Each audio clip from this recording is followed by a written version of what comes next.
ஆண்டவர் நம்மளை கடந்த 21 நாட்கள் அற்புதமாய் பாதுகாத்து இந்த 22ஆம் தேதியிலும் கூட உங்களோடு கூட இந்த காணொலி மூலமாய் பேச கர்த்தர் கொடுத்த நல்ல தருணங்களை நினைத்து நான் கர்த்தரை துதிக்கிறேன். இந்த நாளும் ஆண்டுடைய சமூகத்தில் காத்திருக்கும் பொழுது யோசுவாவின் புத்தகம் 3ஆம் அதிகாரம் வசனம் 4வது வசனத்தை கர்த்தர் என்னுடைய கண்களுக்கு முன்பாய் கொண்டு வந்தார். உங்களுக்கும் அதற்கும் இடையிலே 2000 முழம் தூரமாய் இடம் இருக்க வேண்டும்.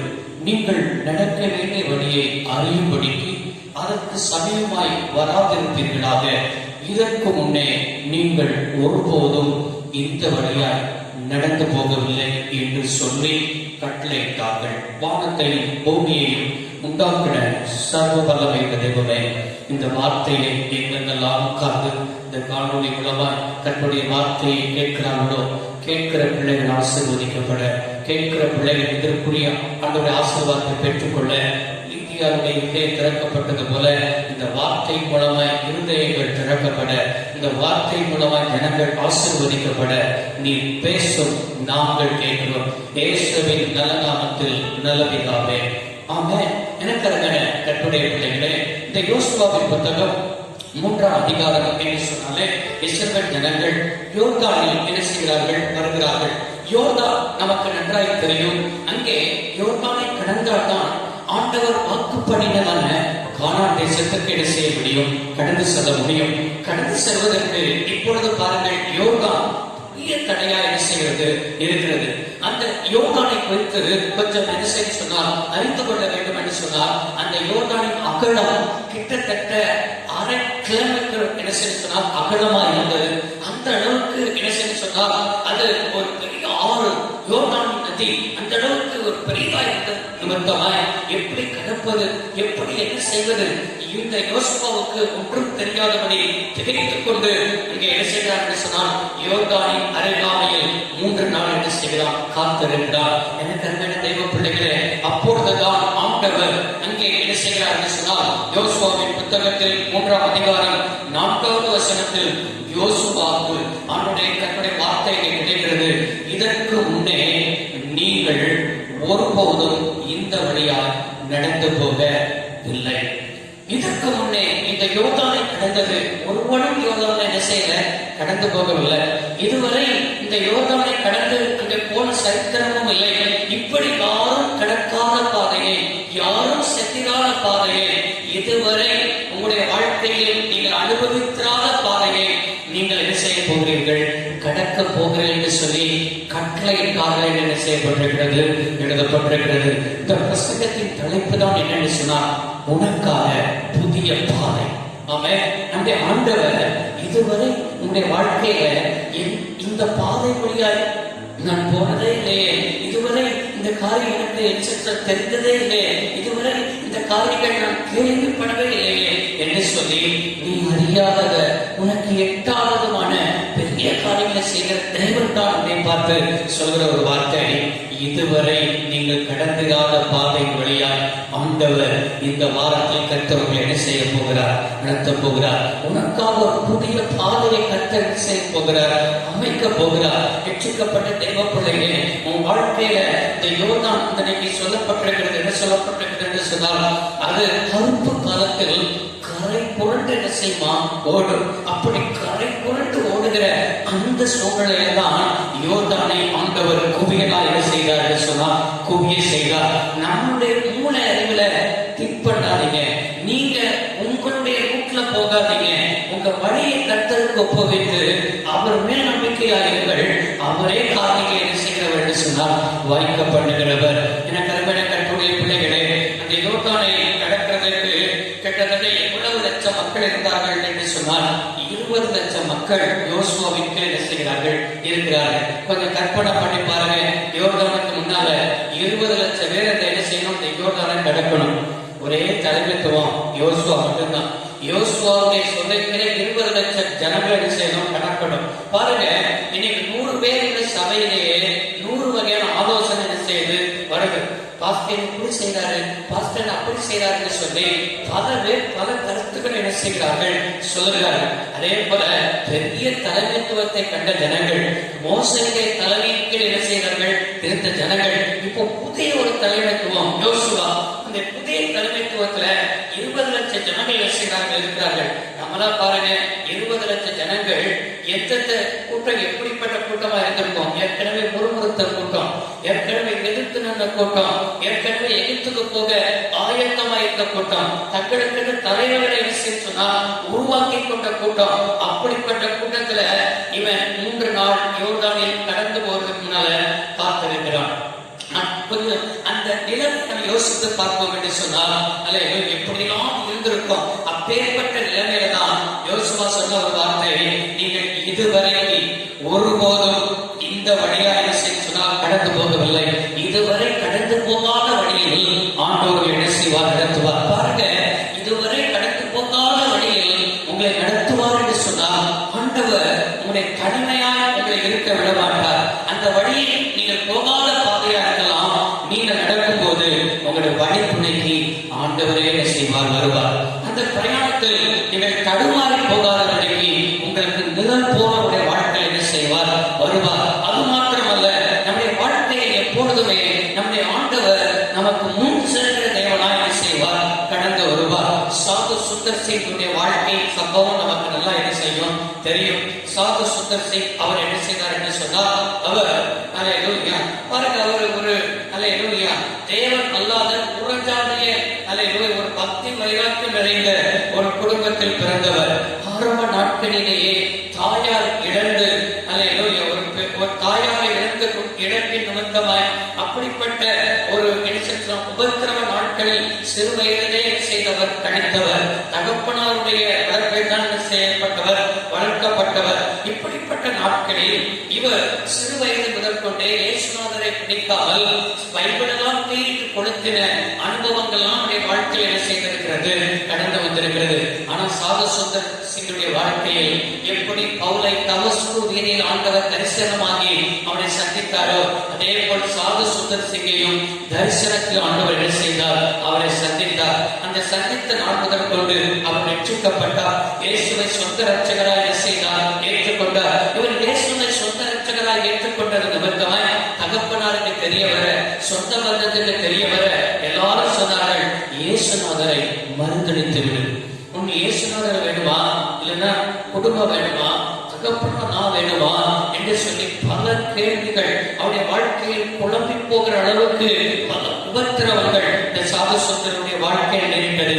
ஆனால் சாது சுந்தர் சொன்னார், இல்லை, என்ன வந்தாலும் என் இயேசுவை மாத்திரம் நான் என்ன செய்ய மாட்டேன், மறுதளிக்க மாட்டேன் என்று சொல்லி அவர் உறுதியாக இருந்தார். பெற்ற தகப்பனே, என் பிள்ளை இயேசுநாதரை ஏற்றுக்கொண்டு விட்டானே, என்னை அசிங்கப்படுத்தி விட்டானே என்று சொல்லி இவரை எப்படியாவது என்ன செய்ய சொன்னால் இனி இயேசுவை மறுதளிக்க மாட்டான், இவனை கொலை செய்து விடணும்னு சொல்லி இரவு நேரத்தில் இவனை துரத்தி விடுவதற்கு முன்பாக சாப்பாட்டில் இவனை விஷம் வைத்து இவனை என்ன செஞ்சிடணும், கொண்டு விடணும் என்ன செய்தார்கள், நினைத்தார்கள். அதே போல இரவு நேரத்தில் சாது சுந்தர் சிங்குக்கு உணவு கொடுக்கும் பொழுது சாப்பாட்டில் விஷம் வைக்கப்பட்டது. விஷம் வைத்து தகப்பனாலே கொடுக்கிறார். கொடுத்து என்ன செய்தார், சாப்பிட்ட பின்பாக அவர் அந்த வீட்டை விட்டு என்ன செய்ய, எப்படியாவது செத்து விடுவான், வீட்டுல சாகிறதை காட்டிலும் போற இடத்துல எங்கேயாவது என்ன செய்யட்டும், சாகட்டும் என்று சொல்லி என்ன செய்தார், சாது சுந்தர் சிங்கை வீட்டை விட்டு துரத்தினார்கள். அவர் துரத்தப்படும் பொழுது எங்க போவது, அப்படியே ரயில் பிரயாணத்துல போய் என்ன செய்தார், ரயிலை ஏறிக்கொண்டார். எங்க போகுதுன்னு சொல்லி போற இடத்துக்கு போவோமே என்று சொல்லி என்ன செய்தார், ரயில் பிரயாணம் பண்ணினார். ரயிலிலே மயங்கி விழுந்து என்ன செய்தார் என்று சொன்னால், தன்னுடைய ஜீவன் போகிற அளவுக்கு மயக்க நிலைமையில் இருக்கிறார். அங்குள்ள மனிதர்கள் எல்லாரும் அவரை என்ன செய்கிறார்கள், மருத்துவமனையில் சேர்க்கிறார்கள். அவர் அதை மறித்து விடுவார் என்று நினைத்தார்கள். இல்லை, அவரை தரிசனமான ஆண்டவர் என்ன நோக்கத்தோடு அவரை தரிசனத்தை கொடுத்தாரோ, இயேசுவை சொந்த ரட்சகரை ஏற்றுக்கொள்ள அவருடைய வாழ்க்கையில் அனுமதித்தாரோ, சொந்த பந்தங்களான எதிர்ப்புகள் வந்த நிலைமையிலும் உறுதியா இருந்தாரோ, மருத்துவமனையில் சேர்க்கப்பட்ட அவர் உயிர் திரும்ப என்ன செய்தது, வந்தது, பிழைத்துக் கொண்டார். பாருங்கள், அந்த நாள் தொடங்கி அவருடைய வாழ்க்கையில் ஒரு புதிய பாதையை கர்த்தர் என்ன செய்தார், அவருக்கு அமைத்து கொடுத்தார். வாழ்க்கை முடிந்தது, வாழ்க்கை முடிந்துவிடும் என்று நினைத்துக் கொண்டிருக்கிறீர்களா? பிசினஸ் முடிஞ்சிருச்சு நினைச்சுக்கிட்டு இருக்கிறீர்களா? எல்லாம் முடிந்த முடிந்ததை நினைத்துக் கொண்டிருக்கிறீர்களா? இதுவரை நீங்கள் பார்த்திராத பாதையின் வழியாக ஆண்டவர்களை நடத்த உங்களை ஆண்டவர் போதுமானவராக இருக்கிறார். அதற்கு பின்பாக திபெத் நாடு முழுவதும் தன்னுடைய ஊழியத்தை செய்தார். சீனா தேசத்திற்கு கடந்து சென்றார், இலங்கை தேசத்திற்கு கடந்து சென்றார், இந்தியாவில் பல மூலைகளில் என்ன செய்தார், கடந்து சென்றார். அவரை குறித்து பெரிய வேலை நாடுகள் எல்லாம் அவரை ஆண்டவர் பயன்படுத்துவதை குறித்து என்ன செய்தார்கள், கேள்விப்பட்டார்கள். அவருடைய வாழ்க்கையில் புதிய ஆரம்பத்தை, புதிய பாதையை ஆண்டவரே செய்தார், அமைத்துக் கொடுத்தார். உங்களுடைய வாழ்க்கையிலையும் ஒரு புதிய பாதையை அமைத்துக் கொடுக்க என் தேவன் அவர் போதுமானவராய் இருக்கிறார். பாருங்க, உனக்காக ஒரு புதிய பாதையை உருவாக்க நான் என்ன செய்ய வேண்டும் என்று சொன்னால், யோசுவாவின் புத்தகம் 3ஆம் அதிகாரம் 1வது வசனத்தில் ஆரம்பத்திலே சொன்னேன், யோர்தான் மட்டும் வந்து அதை கடக்கும் முன்னே அங்கே தங்கினார்கள். 3 நாள் சென்றது அவை என்ன செய்யப்பட்டிருக்கிறது, எழுதப்பட்டிருக்கிறது. யோர்தானுக்கு வந்து இருக்கிறாங்க. யோர்தானை கடக்கிறதுக்கு என்ன வழின்னு தெரியல. அந்த யோர்தானின் அருகாமையில் யோசுவாவும் அதாவது 20 லட்சம் ஜனங்களும் என்ன செய்தார்கள் என்றால் 3 நாட்கள் தங்குகிறார்கள். இதை நான் எப்படி பார்க்கிறேன் என்று சொன்னால், அல்லேலூயா, அந்த 3 நாட்கள் அந்த யோர்தானை கடக்கிறதுக்கு ஒரு ஆயத்த வேலையாய், ஆயத்த திட்டமாய் யோசுவா என்ன செய்து கொண்டார், மாற்றிக்கொண்டார். என பெருமையானவர்களே, உங்களுக்காக ஒரு புதிய பாதையை கர்த்தர் திறக்க வேண்டும் என்று சொன்னால் நீங்கள் செய்ய வேண்டியது கர்த்தருடைய சமூகத்தில் என்ன செய்ய வேண்டும், காத்திருக்க வேண்டும். இன்றைக்கு ஆண்டவர் உங்களுடைய வாழ்க்கையில் புதிய பாதையை திறக்கிறதற்கு சமூகத்தில் காத்திருந்து பாருங்க.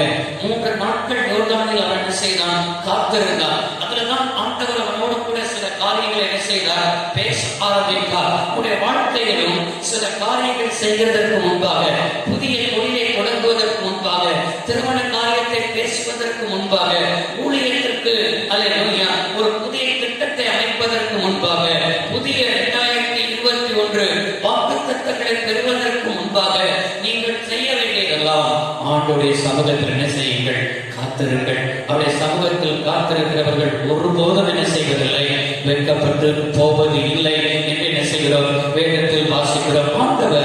ஆண்டவர் எனக்கு என்ன செய்தார், உயிர்த்தெழுந்த ஆண்டவர் அப்போஸ்தலர் நடவடிக்கையின் புத்தகம் 1ஆம் அதிகாரம் 5வது வசனத்தில், நீங்கள் எருசலேமை விட்டு போகாமல் என்னிடத்தில் கேள்விப்பட்ட பிதாவின் வாக்குத்தத்தம் நிறைவேற காத்திருங்கள் என்று என்ன செய்தார்கள், கட்டளையிட்டார். அன்றைக்கு தம்முடைய சீஷர்களுக்கு அவர் சொன்ன ஒரு வார்த்தை தான், பிதாவின் வாக்குத்தத்தம் நிறைவேறுவதற்கு எருசலேம் சபை, நீ சபையில என்ன செய்ய சொன்னால் காத்திரு. அதுதான் கட்டளையா என்ன செய்தார், காத்திருக்கிறதுக்கு எத்தனை நாள் காத்திருக்கணும் சொல்லல, எத்தனை மாதம் காத்திருக்கணும் சொல்லல, எத்தனை வருடம் காத்திருக்கணும்னு சொல்லல. பிதாவின் வாக்குத்தத்தம் நிறைவேறுகிற வரைக்கும் என்ன செய்யலாம், காத்திரு. நம்ம ஆண்டவரை கேள்வி கேட்டிருப்போம், ஆண்டவரே காத்திருக்க சொன்னீங்களே, என் பிள்ளைகளை விட்டுட்டு எப்படி காத்திருக்கிறது, என் பிசினஸ் இருக்கிட்டு எப்படி காத்திருக்கிறது. இன்னைக்கு பாருங்க, நம்முடைய சபையில காத்திருப்பு ஜபம், முடியிறவு ஜபம், உபவாச ஜபம், அதெல்லாம் பாருங்க அநேக கூட்டம் வராது. காத்திருக்கிறதுக்கு தான் ஆண்டவருடைய சமூகத்துல காத்திருக்கிறதுக்கு தான் என்ன செய்யணும், பிடிக்க மாட்டேங்குது. ஆனா காத்திருக்க எங்கெல்லாம் போய் காத்திருப்பாங்க, நிவாரண உதவி கொடுத்தா போய் காத்திருப்பாங்க. ரேஷன் கடையில போய் என்ன செய்வாங்க, காத்திருப்பாங்க. எங்கேயாவது இலவச திட்டம் என்று சொன்னால் அங்க போய் காத்திருப்பாங்க. மருத்துவமனையில போய் என்ன செய்வார்கள், காத்திருப்பார்கள். இப்படி எங்கெல்லாமோ போய் காத்திருப்பாங்க. ஆனா தேவனுடைய சமூகத்துல மட்டும் என்ன செய்ய மாட்டார்கள். இன்னைக்கு காத்திருக்கிறதுக்கு ஜனங்களுக்கு என்ன வர மாட்டேங்குன்னா, புரிய வர மாட்டேங்குது. ஆனால் ஆண்டவர் சொன்னார், பிதாவின் வாக்குத்தத்தம் நிறைவேறுவதற்கு என் சமூகத்துல என்ன செய்யணும், காத்திரு.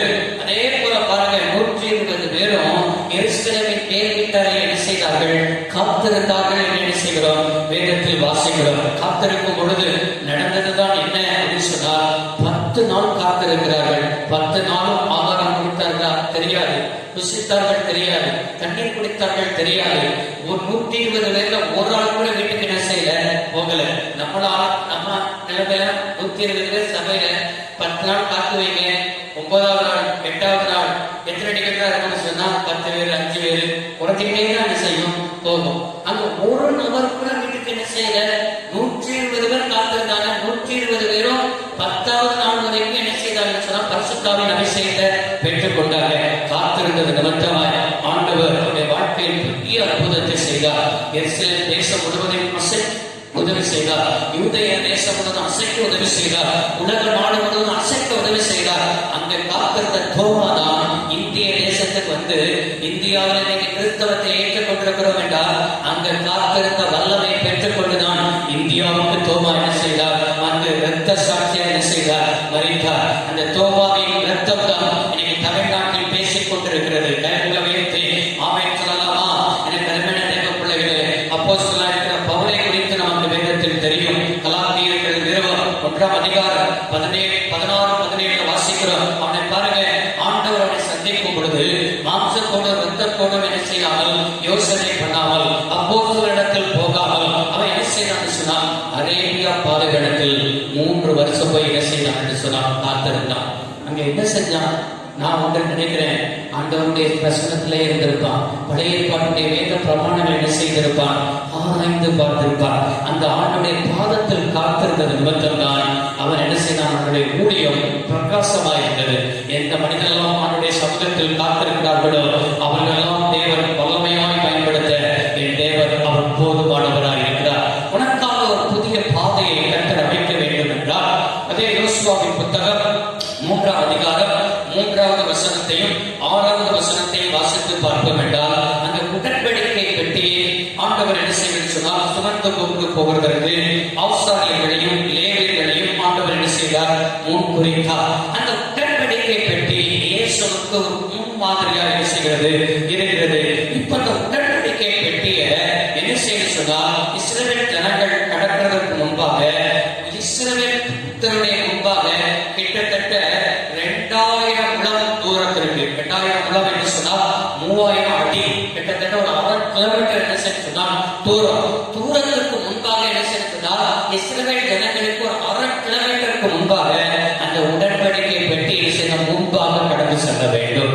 உனக்காக ஒரு புதிய பாதையை கர்த்தர் அமைக்கணும் அப்படின்னு சொன்னா கர்த்தரை எப்பொழுதும் நம்முடைய வாழ்க்கை என்ன செய்யணும் சொன்னா முன்பாக வைக்கணும். ஆமே, இன்றைக்கு அநேகர் பாருங்க, வீட்டுல திருமணம் நடக்கும்னு சொன்னா உடனே என்ன செய்வாங்க? சொந்த பந்தத்தை முன்பாக வைப்பாங்க.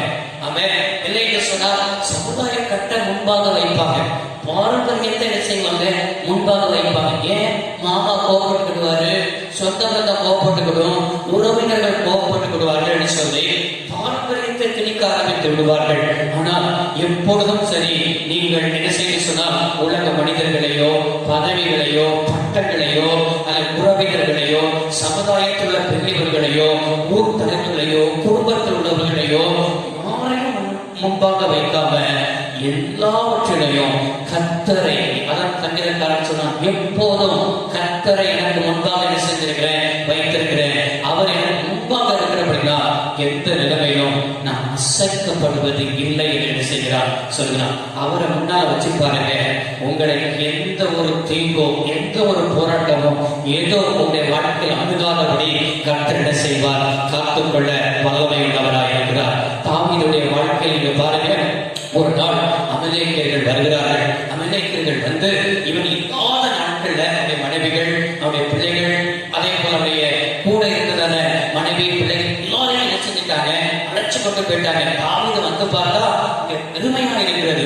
வெறுமையா இருந்தது நிமித்தம் இவங்க கூட இருந்த அந்த 400 பேர் கூடவே இருந்தாங்க பாருங்க. ஐயோ, அவருடைய மனைவி, என் மனைவி போயிட்டு என் பிள்ளை போயிட்டு இதற்கெல்லாம் அந்த தாவீது தான் காரணம்னு சொல்லி இந்த நேரத்துல தாவீதுக்கு விரோதமாய் கண்களை என்ன செய்கிறாங்க? எடுத்து வைத்துக் கொண்டு எரிய ஆயத்தமா இருக்கிறாங்க. ஆனா தாவீது மிகவும் நெருக்கப்பட்டான். கர்த்தரை நோக்கி இல்லாமல் போக மட்டும் என்ன செய்தான்? அழுதான். அப்படிப்பட்ட நாட்களில் இந்த தாவீது செய்ததுதான் என்ன? ஆண்டவருக்கு அழகா கேட்கிற, ஆண்டவரே, அந்த தண்டை நான் பின்தொடரலாமா? அந்த தண்டை பின்தொடர்ந்தா நான் பிடிப்பேனா அப்படின்னா ஆண்டவர்கிட்ட தான் ஆலோசனை கேட்டான். அப்படிப்பட்ட நெருக்கமான சூழ்நிலையிலும் கர்த்தரை தான் முன்னால வச்சான். நம்ம நினைச்சிருப்போம், நெருக்கத்தின் மத்தியில அமலேக்கியர்களை முறியடிக்க இந்த படையை பிடிச்சிடலாமா, இல்லை இவங்கிட்ட போய் பேசலாமா, அவங்கிட்ட போய் பேசலாமான்னு சொல்லி மனிதர்களை முன்பாக வைக்க என்ன செஞ்சிடுவோம்? ஆரம்பித்து விடுவோம். அப்படிப்பட்ட நெருக்கத்தின் மத்தியிலும் கூட கர்த்தரை தான் உணர வச்சான்.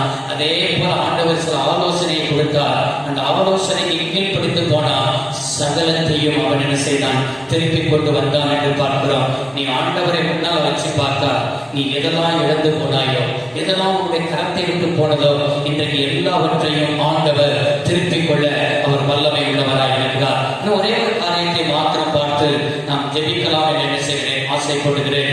யோசுவாவின் புத்தகம் 3ஆம் அதிகாரம் 6வது வசனத்தில் வாசிக்கிறோம். உடன்படிக்கை பெட்டி எடுத்துக்கொண்டு ஜனங்களுக்கு முன்னே போனார்கள். இப்போ பாருங்க, யோசுவா உடன்படிக்கை பெட்டிய ஆசாரியர்களை சுமந்து கொண்டு போகிறதற்கு நீங்க ஜனங்களுக்கு முன்னாலே உடன்படிக்கை பெட்டியை சுமந்து கொண்டு போங்க அப்படின்னு சொல்லி கட்டளை எழுதுகிறார். ஆண்டவர் சொல்ல அவன் எப்படி யோர்தானை கடக்கிறது? ஒரு கிட்டத்தட்ட அகலமே 6 கிலோமீட்டர் என்ன செய்யறது, அந்த நதி அகலமா இருக்கிறது. 20 லட்சம் புருஷர்கள் பாருங்க, கொஞ்சம் கற்பனை பண்ணி பாருங்க. யோர்தான் கரை புரண்டு என்ன செய்து கொண்டிருக்கிறது, ஓடிக்கொண்டிருக்கிறது. கார் வச்சாலே கார் என்ன செஞ்சிருக்க இருந்து கொண்டு போயிடும் பொழுது அந்த அளவுக்கு காற்றாற்றின் வெள்ளத்தை போல என்ன செஞ்சிருக்கிறது, ஓடிக்கொண்டிருக்கிறது. எல்லாரும் நினைச்சிருப்பாங்க, இந்த யோசுவாவுக்கு ஏதாவது மண்டா குளங்கரிச்சாலும் தெரியல, இந்த தண்ணீர்ல போய் எப்படி என் பிள்ளை கிடக்குது, என் மகன் எப்படி கிடக்கிறது, எங்க அப்பா எப்படி கிடக்கிறது என்று சொல்லி எல்லாரும் கேள்வி கேட்பார்களே, இது எப்படி கிடக்க போறோம் தெரியல. ஆனா யோசுவாவுக்கு ஒண்ணு தெரிஞ்சது. எது தெரிஞ்சது தெரியுமா? 40 வருஷத்துக்கு முன்னால சிவந்த சமுத்திரத்தை மோசே மூலமாய் ஆண்டவர் என்ன செய்தார்னா, செங்கடலையே கடக்க செய்த ஆண்டவர் அதே தெய்வம் தான் இன்றைக்கு நம்மளோடு கூட இருக்கிறார். யோசுவாவை பார்த்து சொன்னார், நீ உயிரோடு இருக்கிறனாலதான் ஒருவனும் உனக்கு முன்பாக என்ன செய்வதில்லை, எதிர்த்து நிற்பதில்லை. நான் மோசையோடு இருந்தது போல நான் உன்னோடு கூட இருப்பேன் சொன்னாரே. மோசை சிவந்த சமுத்திரத்தை கடக்க உதவி செய்த தெய்வம் நிச்சயமாய் இந்த யோர்தானையும் கடக்க எனக்கு என்ன செய்வார், உதவி செய்வார் என்று சொல்லி அந்த விசுவாசத்துலதான் இந்த ஆசாரியர்களை பார்த்து சொன்னார். என்ன சொன்னா தெரியுமா? நீங்க உடன்படிக்கை பெட்டியை சுமந்து கொண்டு முன்னாலே போங்க அப்படின்னு சொல்லி கட்டளையிட்டார். இதை நான் எப்படி பார்க்கிறேன் என்று சொன்னால், கர்த்தர் மேல் உள்ள விசுவாசம் கிரியை என்ன செய்தது, வெளிப்பட்டது. ஆமென் சொல்லுங்க. ஆண்டவர் எப்படி போனோம், எப்படி கடக்கணும், என்ன செய்யணும், எந்த ஆலோசனை கொடுக்காம கிரியையில் விசுவாசத்தை என்ன செய்தார், காண்பித்தார். இன்றைக்கும் இந்த வார்த்தையை கேட்டுக் கொண்டிருக்கிறவர்களே, உங்களுக்காக ஒரு புதிய பாதையை கர்த்தர் அமைக்க வேண்டும் என்று சொன்னால் உங்களுடைய விசுவாசம் பேச்சில் அல்லாமல் கிரியையில் என்ன செய்யணும், வெளிப்பட வேண்டும். ஆமென் சொல்லுங்க.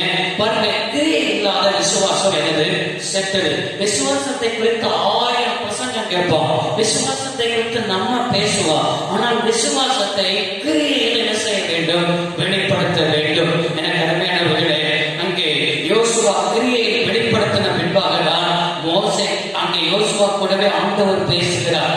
என்று அவர்கள் கண்களுக்கு முன்பாக உன்னை நான் மேன்மைப்படுத்துவேன் என்று சொல்லி ஆண்டவர் அதே 3ஆம் அதிகாரம் 7வது வசனத்தில் பேசுகிறார். அதற்கு பின்பாக தான் ஆண்டவர் அவருக்கு ஆலோசனை கொடுக்கிறார். நீ யோர்தான்ல ஆசாரியருடைய கால்கள் ஓரமாய் படும்போது நான் தண்ணீரை குவியலால் குவிந்து நிற்கும்படி செய்வேன் என்று ஆண்டவர் என்ன செய்கிறார், கட்டளை கொடுக்கிறார். இந்த வார்த்தையை கேட்கிற தேவ ஜனங்களே, விசுவாசத்தில் கால் எடுத்து வைத்து பாருங்க.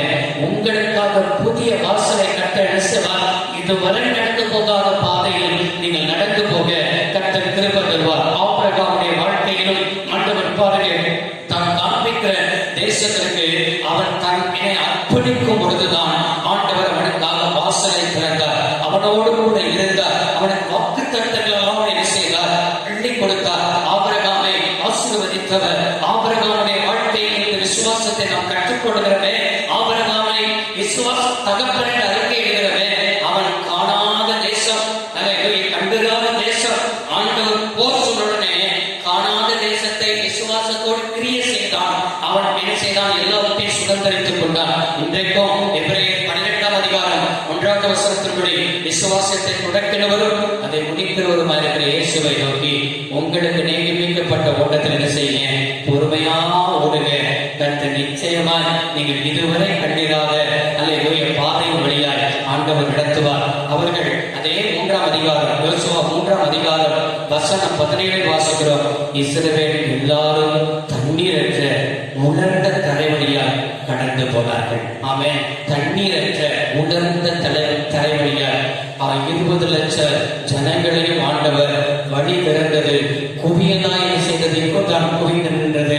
ஆண்டவர் வழியை திறந்தார். இன்றைக்கு உன்னுடைய வாழ்க்கையிலும் விசுவாசத்தில் கிரியை செய்யுங்கள். அது மாத்திரமல்ல, கர்த்தரை எப்பொழுதும் முன்பாக வையுங்கள். ஆண்டவருடைய சமூகத்தில் காத்திருங்கள். இதுவரை நீங்கள் அதை போயிராத பாதை, இதுவரை கண்டிராத பாதை, புதிய பாதையின் வழியால் கர்த்தர் இந்த நாளில் நடத்துவேன் என்று உங்களுக்கு வாக்கு கொடுக்கிறார். வானத்தை பூமியையும் உண்டாக்குகிற சர்வ வல்லமையுள்ள தெய்வமே, கர்த்தாவே, நீ யோசுவாவின் புத்தகத்திலிருந்து 3ஆம் அதிகாரம் வசனம் 4 நீங்கள் இதுவரை ஒருபோதும் இந்த வழியால் கடந்து போகவில்லை என்று சொல்லி இதுவரை கடந்ததாத பாதையின் வழியால் தம்முடைய ஜனங்களை நடத்தி விட்டீரே. அவர்களுடைய சமூகத்தில் காத்திருந்தார்கள். அவர்கள் அது மாத்திரமல்ல, எப்பொழுதும் உண்மையே முன்பாக வைத்திருந்தார்கள். அது மாத்திரமல்ல, விசுவாசத்தில் கிரியை செய்தார்கள். அவர்களை ஆண்டவரே ஸ்தோத்திரம், தண்ணீரற்ற உலர்ந்த அந்த பாதை வழியால் தம்முடைய ஜனங்களை அற்புதமாய் நடத்தினது போல இந்த வார்த்தையை கேட்கிற பிள்ளைகளும் இந்த வார்த்தைப்படி ஆசீர்வதிக்கப்பட இதுவரை இல்லாத ஒரு புதிய பாதையை கர்த்தருடைய பிள்ளைகளுக்கு தொழில, பிசினஸ்ல, ஆண்டவரே ஸ்தோத்திரம், படிப்புல, குடும்பத்தின் காரியத்துல எல்லாவற்றிலையும் பிள்ளைகள் புதிய பாதையை கர்த்தர் அமைத்து தாரும் என்று வானத்தையும் பூமி உண்டாக்கின சர்வ வல்லமையுள்ள தேவனிடத்தில் ஆசீர்வதிக்கிறேன். உடைய பிள்ளைகள் ஆசீர்வாதமாக இருக்கட்டும். இயேசு கிறிஸ்துவின் நாமத்தில் வேண்டி கேட்கிறோம் நல்ல பிதாவே, ஆமென்.